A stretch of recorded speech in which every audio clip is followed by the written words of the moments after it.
John Kofi Amponsa. Good morning, Ghana. Good morning, Asante. Man, we are back. Just about 25 minutes past 6.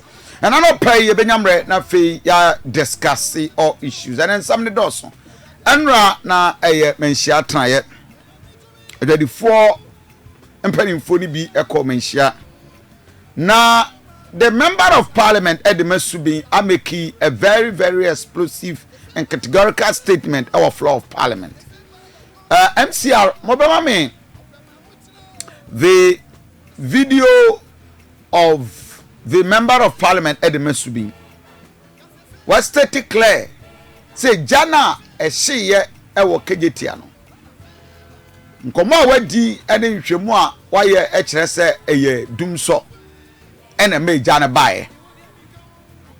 Observe, this is so serious because when you have a member of parliament, I want making this statement, while making a quanchain, while making no anywhere on the floor of parliament, Ghana's parliament.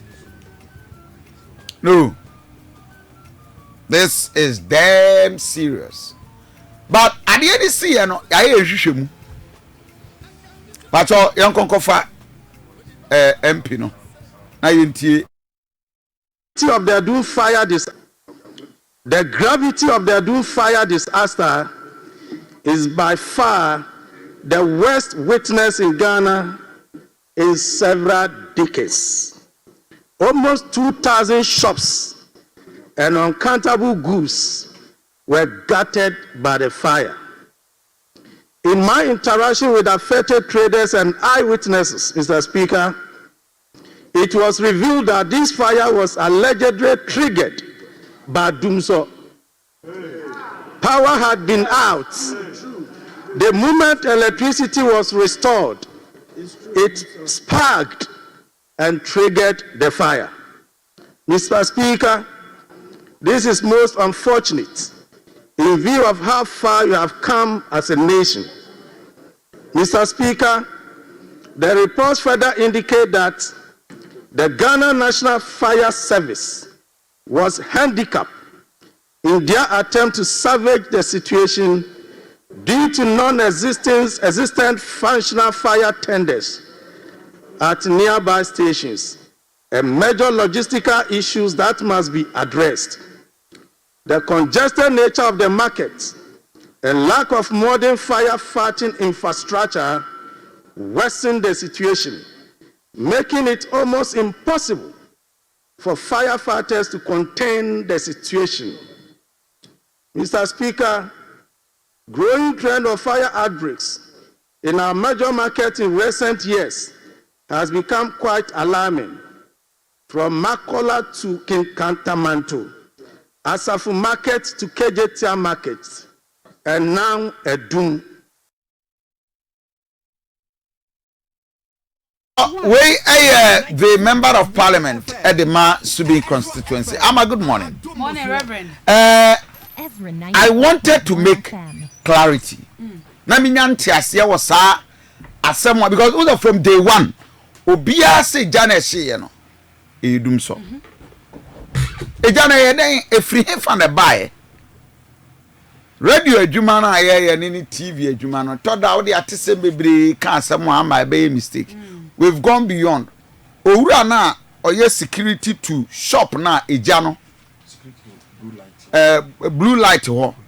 Na eja no efrase e buy. Okay. Ene no di nkomo yenko na ye misa no se die poti enesi ye. Owura kwadwo amuzu eye security ma eye blue light ho. Ajabuzu EZRA TV, EZRA Radio. We need the Adum Kofi Asante. Good morning. Morning, Nempumwe. Nyame adom, samun so mo hoye. Boko. Na no pay blue light what to say? Oh, I no pay the bibia daddy. Okay. I no pay the bibia. Jano see ye fia na anu fiada. Una we security. Na wo henfa. Me fa cho na me wo abrosane so wo. Baby ejani frase pote a e ba ye no. Ejani so mu wo baby o mton paboa no ko se di ma abrosane ti wo. Okay. Nje ho ne jani toye. Ebacho ejana eyede na start ye ne yedum light ene ye saw light ne ejana ba ye pa ananse eyeden. Okay, the mimi who any the na ejana wo apatani inside. And never. Na in people so if apatani inside never. But that time ne yedum light ye saw ye ne ejana start ye ananse say. Anu de minti tire. Ya mimi hu ya ne say ejana ifra apatani. E wish ni pie. Yes, but at that time no light wo ho. Ni light wo. Na ye dum light. Dabi ni light wo. Na ye tambe.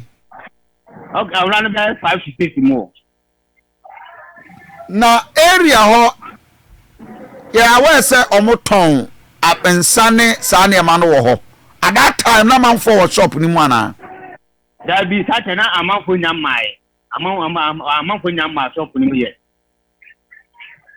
Baby ejane so ye no ene ebebe bi omotonton sane sa na ma no. Me baby amoton sano, me ho baby a. Nti sa shop na ejane frase e wo no de na omoton wo.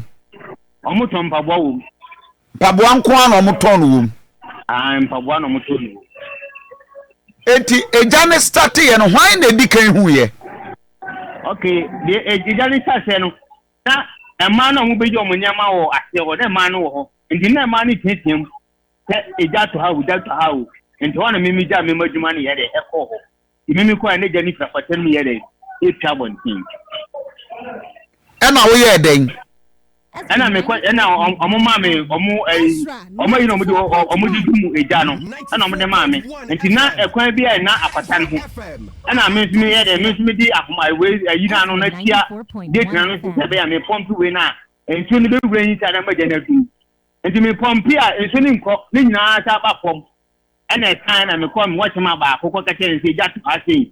Ena me ni nyina ba ko se ma bro san so e wo no beti wo mu. E ma me ansan be san ko sen so wo. Masere ti wo. Ansan na me sare be de be guso ta me na jana ede. I can say you. So mena wo kasa sesi sa ejano eteki be how many minutes ansana jibum sa tama wo start di kan dey extinguish akoye anyeye na udika kwa na edu hefa. Okay, start man na me di when you nyina na wa patani side. Enti me better me kwatu mo better sen nyina ni edase wo inside wa ase. Pumpum intense na ere e ti abontin. Ne nwuche na di okumu aye frɛ fire se for ifo na omo mba ndenu e ba nso nsuo nim ana mo sa akọ en dia kire omo ba nje nsuo mun kese ajeje na ide ije na kese eti why na edikan frɛ fire service for no ande ma huni fa ko a ofrɛ omo de ye mi hu am de mi hu an se ka na abere abegina bosane ni mu wo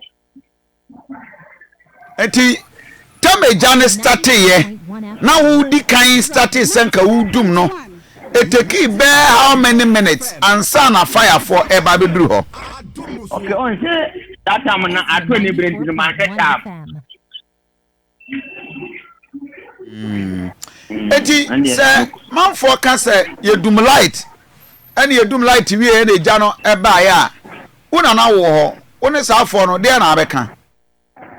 Okay, me dey me ma from dia set time I do enka light enka be free post and send up inside.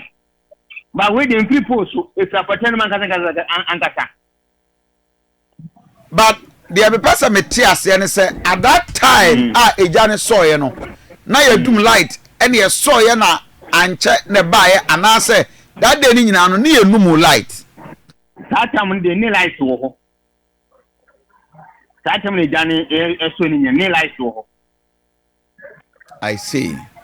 Amuzu ma menna wase en komo we na me pese yete ase na ye clarify sa ne ma ekoso no ye beda wase bibi ne ye besan atunsa from bizavo so wa e ka se ja no light ye dum no and a soya at the buy no the member of parliament has been miscommunicated. You have been misinformed. Asem sia fufu dumso yen aduma ha yen che obia da bena was it Sunday no Monday last week na ejane Monday yedum light e waduma 6 kwasiada 2 p.m. ebo juada enopa be awia no mienu into 24 hours yedum light o pe baby a yedum light affect empa adum Kofi Asante EZRA ye wadum Machaparo building light yedum no affect che obi anti say ye kadum sa asem a me kabi but yam fa no korento ba bi eda na anu ja na e baaye no e bia na light bi wo inside and wo bu jai see so and wo wa na e page enu ye different ba so obi be ka se edum light and edum na so ye na pa and da bi etifo no ye nka no korenkyere damfo ade no owura yi aye ne kasa ye security man onu na di kan hu ja no and this is what happened. For voice note bre market women for ma no ma for anopai afeni e ba be solve eja no a ehye no the problem. We are now going to deal with the problem.